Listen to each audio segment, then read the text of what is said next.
Most of us have had at least one ride that we will just never forget. And not because it was perfect, not because it was in a competition and we won, and not because someone was even watching, but for a few brief moments, we totally disappeared. Remember that scene from Yellowstone where Jimmy was telling Travis, hey, you were right, like, because they were talking about, the showing isn't really cutting horses. And then Jimmy went on to describe like the best cutting he ever did was in the middle of nowhere in Texas, and no one was watching, but it was like super real. It was real riding. It was real connection. It was the best cutting he'd ever done. And you know that feeling, that ride that begins like most rides, right? Where you're thinking about your position or your hands, your horse's frame. You're thinking about what your trainer told you last week, the thing that you did wrong yesterday, the thing you're really trying not to do wrong again today. And your mind is just crowded. Every stride is being analyzed. Every movement is being scrutinized. And then it's like something clicks and something happens. And sometimes it's only for maybe a few seconds or minutes, and sometimes it's for an entire ride. Your thinking stops, not because you forced it to stop, but because your attention became completely absorbed in what was happening right now.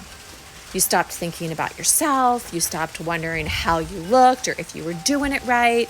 You stopped worrying about whether you were good enough or not. And you stopped trying to control every outcome. There was only you, the one horse, the rhythm, the conversation between you two, the feeling. And in that moment, something remarkable happened. You had an amazing ride. Sports psychologists call this being in the zone, and researchers call it being in the flow state. And it's basically a transient quieting of the brain's self-monitoring center, and usually includes a powerful cocktail of some neurochemicals like dopamine and norepinephrine.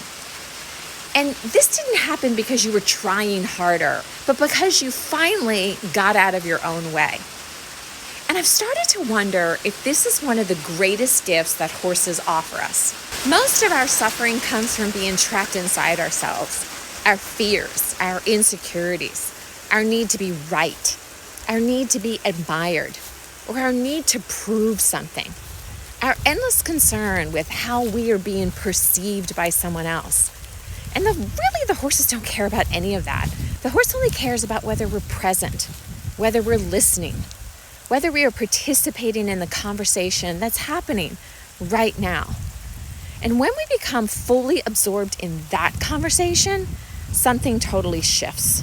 The pressure softens, the fear loosens its grip, the constant self-consciousness fades into the background. And for a moment, we stop being the center of our own universe. And strangely, that's where freedom begins.